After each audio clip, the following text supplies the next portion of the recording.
how to develop self-discipline and stay committed to your goals. Ladies and gentlemen, fellow procrastinators, and serial Netflix bingers. Let's be real, self-discipline is like that gym membership we all sign up for in January, but completely forget about by February. We all want to be productive, successful, and healthy, but somehow, scrolling through TikTok at 2 a.m. feels way more important at the moment. So today, I'm here to talk about how to finally develop self-discipline and stick to your goals without feeling like you're in boot camp. Let's dive into some 2025 approved strategies. 1. Set goals like a pro, not like a wish list. We've all made vague goals before. I want to be rich, I want a six-pack, or my personal favorite, I want to wake up early. Yeah, right. Here's the thing. If your goal isn't clear, your brain will treat it like an optional side quest in a video game.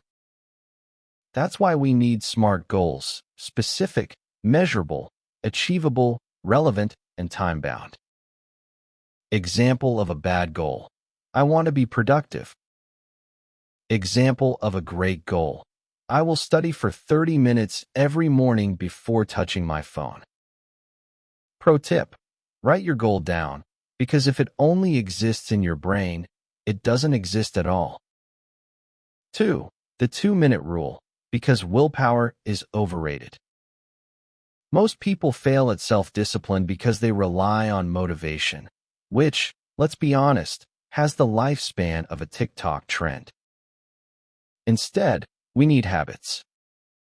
And the best way to start a habit? The 2-minute rule. If something feels too hard, just do it for 2 minutes. Want to read more? Just read 1 page. Want to work out? Just do 1 push-up. Want to stop doom scrolling? Put your phone down for 2 minutes, then panic and pick it back up, but hey, it's progress. The point is, starting is the hardest part. Once you start, you'll probably keep going. 3. Remove temptations or make them hard to reach. Self-discipline is less about being strong and more about making bad decisions inconvenient. Can't stop checking your phone? Put it in another room or give it to your mom. Good luck getting it back. Keep snacking at night? Hide the snacks on a high shelf or give them to your roommate and tell them to defend them with their life. Get distracted by social media? Use website blockers or, even scarier, delete the app. The less effort it takes to do the right thing, the more likely you'll do it. 4. Reward yourself because you deserve it. If discipline feels like punishment, you'll quit faster than an AI-generated pop song fades from the charts. Instead, reward yourself. Finished a study session? Watch an episode of your favorite show. Worked out for a week? Buy yourself a little treat, not the whole cake though. Didn't touch your phone all morning? You're basically a productivity god. Celebrate accordingly. Your brain loves rewards. Use them wisely. 5. Don't aim for perfection. You're not a robot. Yet. Let's be honest, you will mess up. You will hit snooze. You will eat the cookie. You will accidentally watch Netflix for 5 hours. And that's okay. The trick is to never miss twice. If you skip one day, just make sure you get back on track the next. Consistency beats perfection. Conclusion: make 2025 the year of self-discipline. Self-discipline isn't about suffering. It's about making small, smart choices so future you doesn't hate present you. So start small, remove temptations, reward yourself, and don't be too hard on yourself when you slip up. Because at the end of the day, you don't need to be perfect, you just need to keep going. Now go out there and be the disciplined legend you were meant to be. Thank you.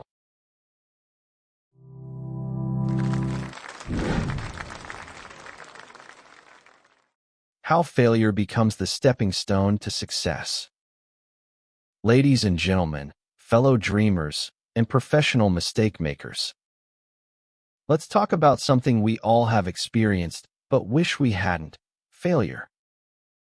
Yes, that embarrassing moment when things don't go as planned, when your carefully crafted idea crashes harder than your Wi-Fi during an important Zoom meeting.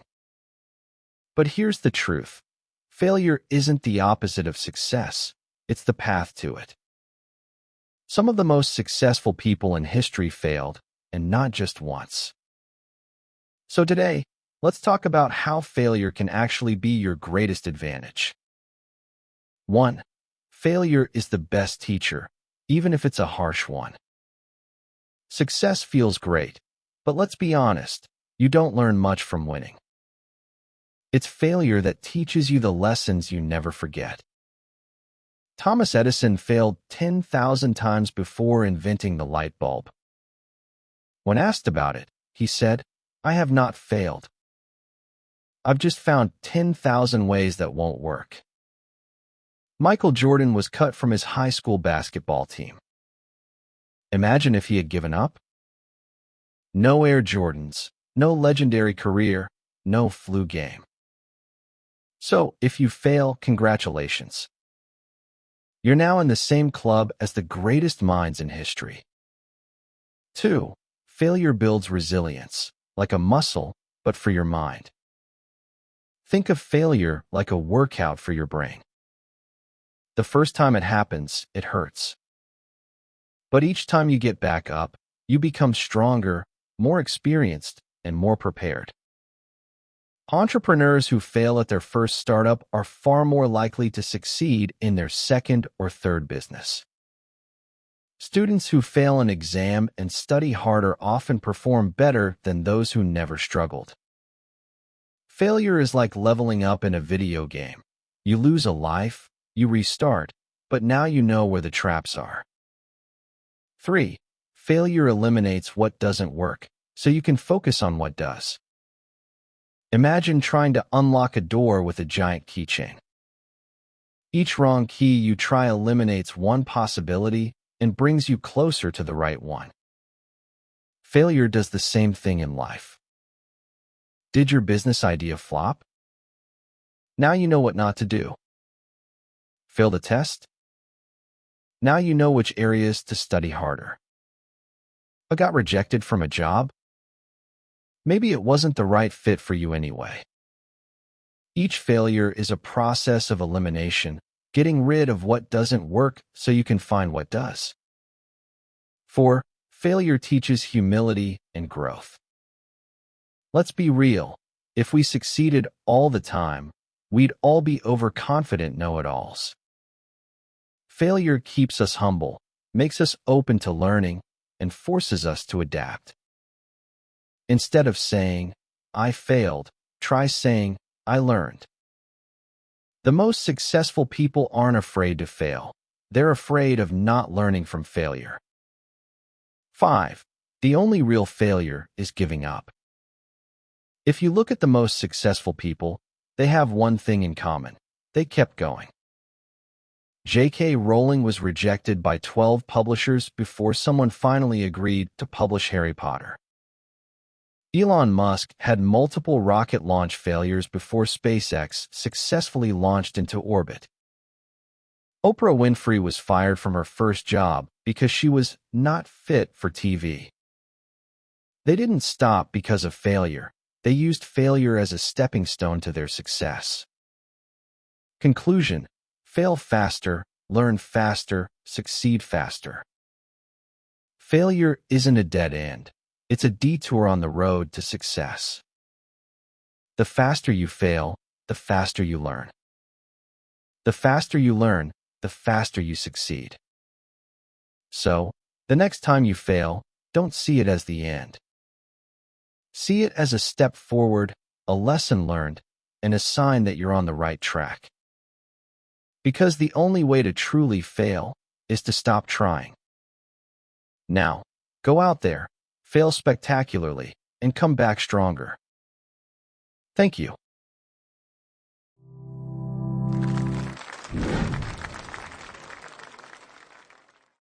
How to overcome procrastination and boost productivity. Ladies and gentlemen, fellow last-minute warriors, and champions of I'll do it later.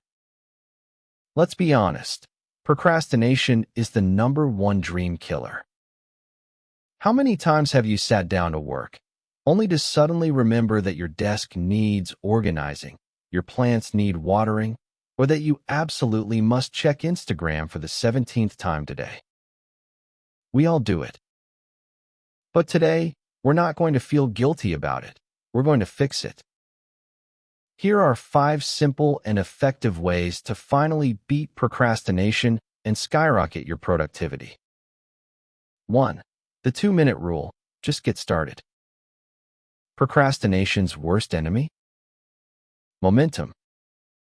Most of the time, we don't avoid work because it's hard. We avoid it because getting started feels hard.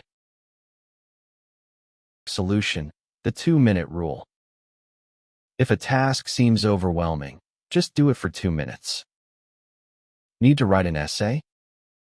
Just open the document and type the title. Need to work out? Just do 1 push-up. Need to clean your room? Just fold 1 shirt. Once you start, your brain thinks, well, I've already begun, might as well keep going. And just like that, you trick yourself into being productive. 2. The 80-20 rule. Stop doing useless work. Have you ever spent an entire day working but somehow achieved nothing important? If so, you need the 80-20 rule, aka the Pareto principle. Light bulb, 80% of your results come from just 20% of your efforts. In other words, not all tasks are equally important. You need to identify the key 20% that actually make a difference and focus on those first. How to apply it. Writing an essay? Outline your main points first. Don't waste time choosing the perfect font. Working on a business project? Prioritize actions that bring real results. Don't get stuck on minor details. Studying for an exam? Focus on the most tested topics. Don't read the entire textbook. Don't be busy. Be effective. 3. Set fake deadlines. Trick your brain into action. Ever noticed how you suddenly become 10x more productive the night before a deadline? That's because your brain enters panic mode and works at full speed. Hack it. Set your own fake deadline. If your project is due on Friday, pretend it's due Wednesday. If you have a month to finish something, set a 2-week deadline for version 1. Your brain will believe the deadline is real, and you'll avoid last-minute chaos. 4. Remove distractions. Create a focus zone. Procrastination isn't just about delaying tasks. It's also about constantly getting distracted. You sit down to work, but suddenly your phone buzzes, and 2 hours later, you're deep into cat videos. How to stay focused. Put your phone in another room. Yes, it's painful, but it works. Use website blockers to limit social media. Your future self will thank you. Change your environment. Work in a quiet place where you won't get distracted. Sometimes, the best way to stop procrastinating is simply to make distractions harder to access. 5. Reward yourself. Make productivity fun. Your brain loves rewards. The problem is, procrastination gives instant rewards, fun, relaxation, while productivity gives delayed rewards, success, results. Solution: reward yourself immediately after completing tasks. Finished a study session? Watch one episode of your favorite show. Completed a big task? Treat yourself to a snack or coffee. Stuck to your schedule? Take a break and relax guilt-free. When you connect work with rewards, productivity stops feeling like punishment and becomes something you actually want to do. Conclusion: start now, not later. Procrastination isn't about laziness, it's about strategy. Use the 2-minute rule, the 80-20 rule, set fake deadlines, remove distractions, and reward yourself. With these 5 simple hacks, you'll get more done in less time, without stress. And remember, you don't have to be perfect. You just have to start. So, what's one thing you've been procrastinating on? Go do it right now. Thank you.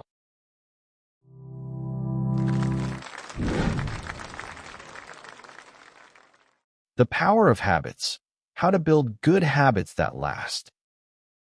Ladies and gentlemen, fellow routine breakers, and masters of I'll start tomorrow.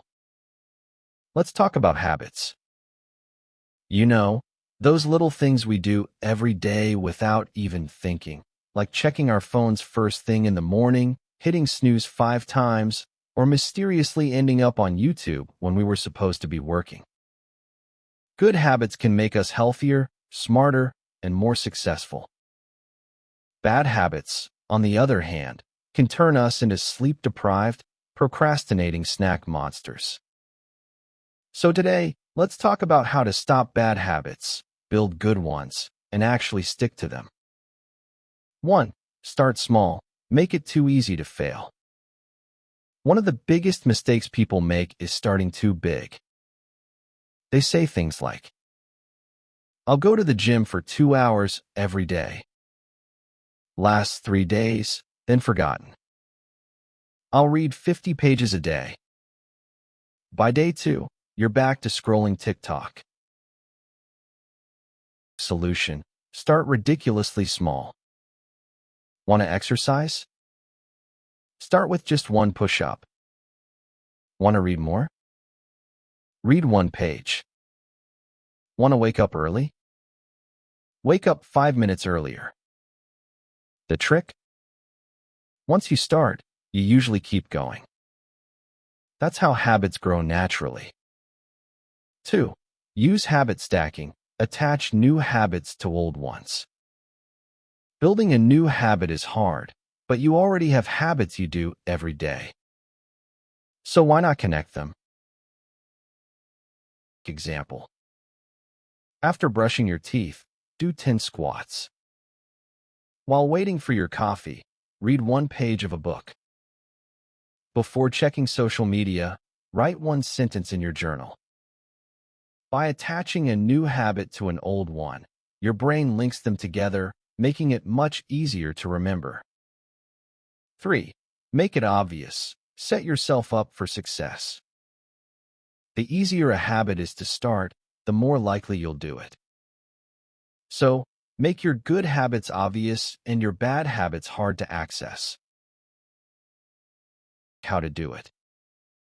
Want to drink more water? Keep a bottle on your desk. Want to eat healthier? Put fruits on the table and hide the junk food. Want to work out? Lay out your workout clothes the night before. At the same time, make bad habits harder. Can't stop scrolling? Move your phone to another room. Watch too much TV? Hide the remote or unplug the TV. Control your environment, and you'll control your habits. 4. Use rewards. Trick your brain into loving good habits. Your brain loves rewards. That's why scrolling social media feels good. It gives you instant dopamine. The problem? Good habits usually don't give instant rewards. Solution: reward yourself. Finished a workout? Enjoy a smoothie. Studied for an hour? Watch an episode of your favorite show. Wrote a page of your essay? Eat a small treat. This way, your brain learns. Good habits equals good feelings. 5. Be okay with failing, just don't miss twice. No one is perfect. You will fail. You'll skip a workout. You'll forget to read. You'll eat a whole pizza instead of a salad. That's fine. Rule: never miss twice. Skip the gym today? Go tomorrow. Forgot to study? Do it the next day. Ate junk food? Eat something healthy at your next meal.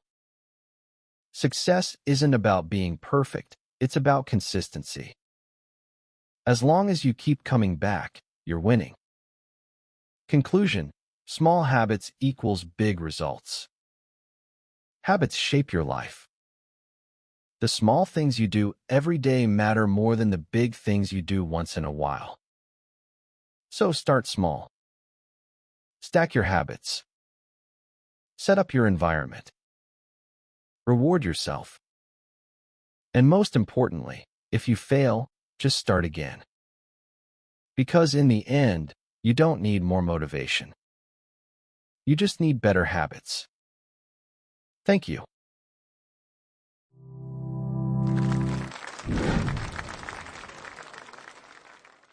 Public speaking skills: how to speak with confidence. Ladies and gentlemen, nervous presenters, and professional avoiders of eye contact. Let's talk about something that terrifies more people than spiders, heights, or horror movies: public speaking. Yes, the moment you stand in front of an audience, your palms sweat, your voice shakes, and suddenly, you forget how words work. But here's the good news: public speaking is a skill, not a talent.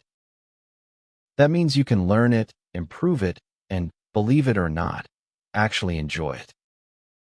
So today, I'm going to share 5 simple and, mostly, painless ways to become a confident public speaker. 1. Preparation. Know your stuff, so your brain doesn't betray you. Let's be real, nothing is scarier than standing in front of people with no idea what to say. That's why preparation is key. How to prepare like a pro. Know your main points. You don't need to memorize every word, just have a clear outline. Practice out loud.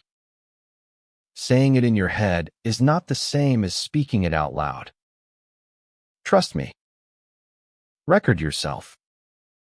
Yes, it's awkward. Yes, you'll cringe. But you'll also see what needs improving. Think of it this way: if you prepare well, your brain won't panic and try to make you run away. 2. Fake confidence until you actually feel it. The secret to looking confident? Even if you feel like a mess inside, don't let it show. Quick tricks to look confident. Stand tall. No slouching, no hiding. Own your space. Slow down. Nervous people speak too fast. Pause. Breathe. Let people catch up. Smile. It tricks your brain into thinking you're relaxed and makes the audience like you more. Remember, your audience can't hear your thoughts. They only see what you show them. So, fake it till you make it. 3. Engage your audience so they don't scroll on their phones. No one enjoys a speech that feels like a boring history lecture. Your job is to keep people awake and interested. How to engage them. Start with a story or joke. Grab their attention immediately. Ask questions. Make them feel involved. Use hand gestures. But not too much, or you'll look like you're conducting an invisible orchestra. When the audience is engaged, you'll feel more comfortable, and they'll actually listen. Win-win. 4. Handle mistakes like a boss, because they will happen. Guess what? Even the best speakers mess up. They forget words, say something awkward, or trip over their own feet. The difference? They don't panic. How to recover smoothly. Forget a word? Pause, smile, and move on. No one knows what you meant to say? Lose your place? Take a breath, find your notes, and keep going. Say something weird? Laugh it off. Your audience will laugh with you, not at you. Confidence isn't about being perfect. It's about handling mistakes without freaking out. 5. Practice, practice, and practice again. The truth is, the only way to get better at public speaking is to actually do it. Ways to practice. Talk to yourself in the mirror. You'll feel ridiculous, but it works. Practice with friends or family. They'll be honest and hopefully kind. Join a public speaking group. Like Toastmasters, where everyone is just as nervous as you. The more you speak, the easier it gets. And one day, you'll realize you're actually enjoying it. Conclusion: speak loud, speak proud. Public speaking isn't about being perfect. It's about being prepared, staying calm, and connecting with your audience. So next time you have to give a speech, remember, prepare well. Your brain will thank you. Fake confidence. No one will know the difference. Engage the audience. Keep them interested. Handle mistakes smoothly. They happen to everyone. Practice, practice, practice. It's the only way to improve. Now go out there, grab that microphone, and own the stage. Thank you.